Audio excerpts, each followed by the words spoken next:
जैसे कि आप सभी को पता है कि हमारी मैक्रो इकोनॉमिक्स का टॉपिक चल रहा है और मैक्रो इकोनॉमिक्स में हमारा नेशनल इनकम की कैलकुलेशन के बारे में हम सीख रहे हैं। तो जो नेशनल इनकम की कैलकुलेशन होती है वो कई सारे फैक्टर्स पे बेस्ड होती है।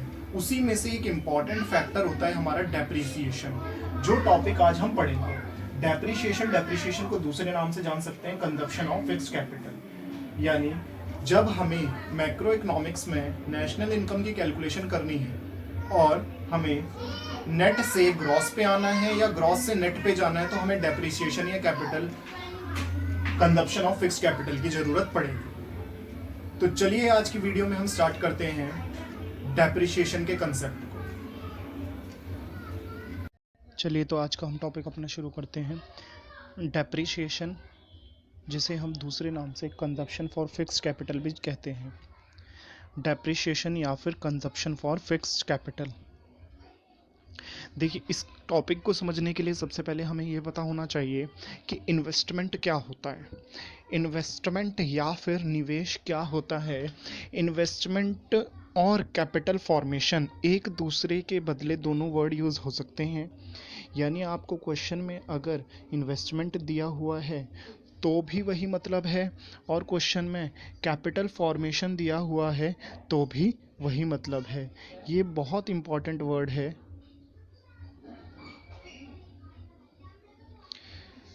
ये बार बार हमेशा एक दूसरे के जगह ये वर्ड यूज़ होके आपके न्यूमेरिकल्स में आते हैं और बच्चे बहुत ज़्यादा इससे कंफ्यूज होते हैं। तो इन्वेस्टमेंट और कैपिटल फॉर्मेशन होता है, उसका मतलब है addition to the capital stock of an economy.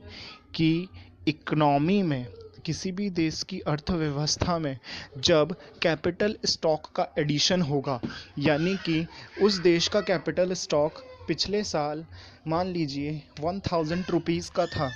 Capital stock से मतलब है वहाँ पे उनके यहाँ पे बिल्डिंग हो सकती है, कोई इंफ्रास्ट्रक्चर हो सकता है, और इस साल वहाँ पे जो कैपिटल स्टॉक हो गया वो 2000 का हो गया।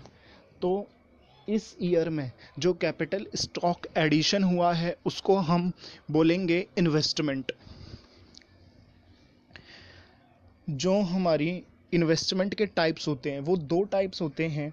एक है हमारा ग्रॉस इन्वेस्टमेंट और एक है हमारा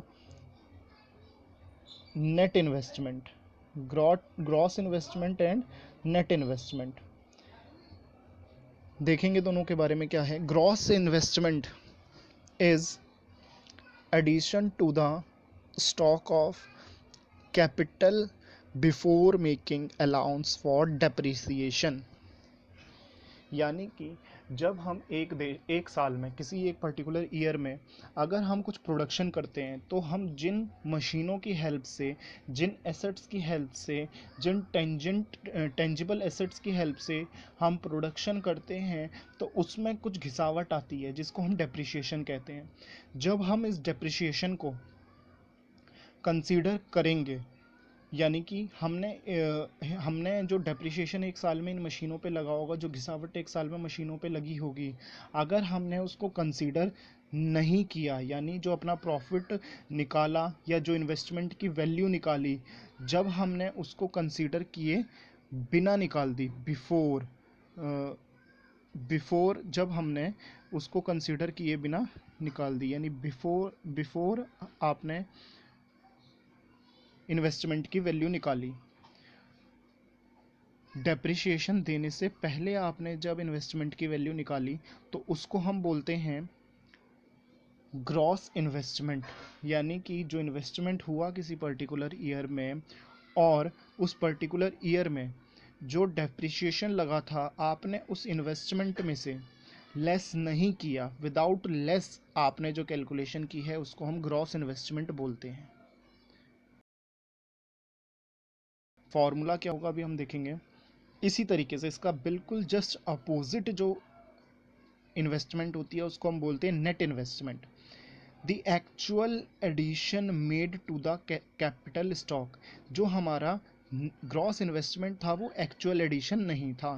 क्यों? क्योंकि उसमें कुछ डेप्रिसिएशन जुड़ा हुआ है, जो हमारी एसेट्स की वैल्यू डिक्रीज हो चुकी है, जो घिसावट एक साल में लग चुकी है वो उसमें जुड़ा हुआ है, लेकिन उसको आपने अभी तक ऐड नहीं किया है, मतलब उसको आपने अभी तक लेस नहीं किया है, तो वो ग्रॉस इन्वेस्टमेंट है। लेकिन जब आप एक्चुअल का पता करना चाहते हैं कि आपने कैपिटल स्टॉक में कितना एक पर्टिकुलर गिवन ईयर में अपनी इकोनॉमी में जोड़ के दिया, तो आप उसमें से डेप्रिसिएशन को लेस करना चाहते हैं, तो वो होता है हमारा नेट इन्वेस्टमेंट। वो होता है हमारा नेट इन्वेस्टमेंट, यानी कि जो आपने एक ग्रॉस इन्वेस्टमेंट अर्न किया, जब आप उसमें से डेप्रिसिएशन को लेस कर देंगे तो आपका जो वैल्यू आएगी वो नेट इन्वेस्टमेंट की आएगी। इसका यहाँ पे फॉर्मूला लिखा हुआ है,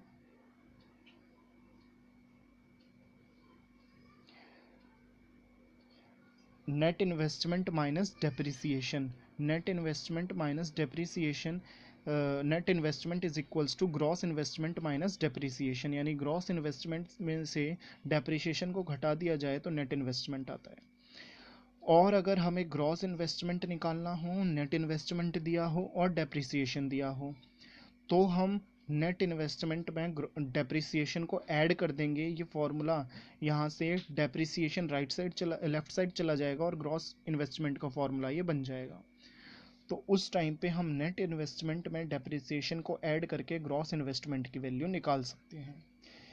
ध्यान रखेंगे एक बात बहुत इम्पॉर्टेंट है कि डेप्रिसिएशन का जो दूसरा नाम है उसको हम बोलते हैं कैपिटल, उसको हम बोलते हैं यूज़ ऑफ कैपिटल, और जो हमारा इन्वेस्टमेंट है उसको हम दूसरे नाम से जानते हैं कैपिटल फॉर्मेशन।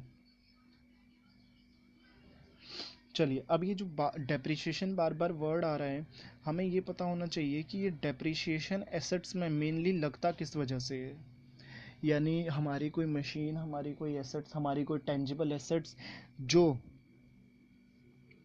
उसकी वैल्यू से कम हो गई, यानी कि उसकी वैल्यू रिड्यूस हो गई, तो वो वैल्यू रिड्यूस होती ही क्यों है, उसके पीछे रीज़न क्या है।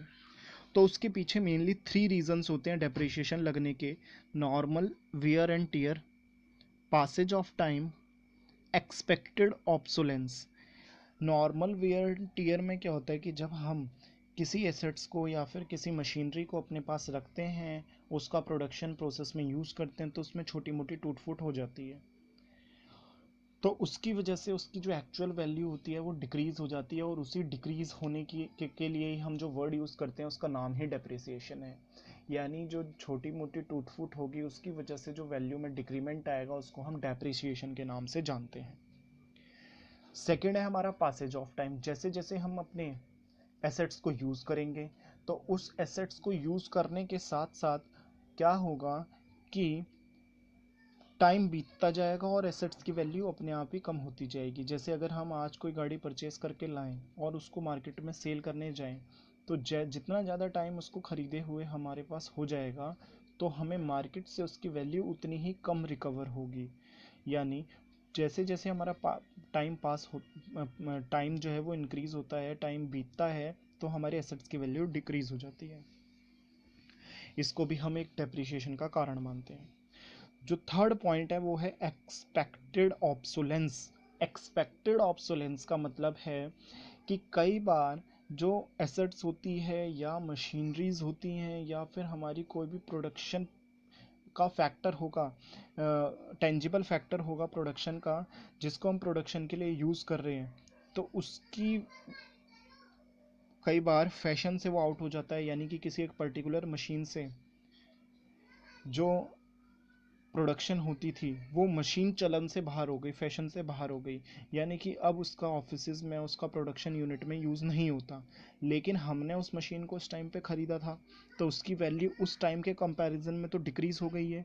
तो इसी को हम कहते हैं एक्सपेक्टेड ऑब्सोलेंस, यानी कि उसकी वैल्यू जो है वो घट गई है फैशन की वजह से, लोगों के टेस्ट एंड प्रेफरेंस में चेंज होने की वजह से, जो प्रोड्यूसर्स हैं उनका टेस्ट एंड प्रेफरेंस चेंज हो गया है, कोई भी अदर रीज़न हो सकता है जिसकी वजह से वो फैशन से आउट हो चुकी है, मार्केट से आउट हो चुकी है, जिसकी वजह से उसका जो वैल्यू है, उसकी जो मार्केट वैल्यू है वो डिक्रीज़ हो गई है, तो उसी को हम डेप्रिसिएशन के नाम से जानते हैं।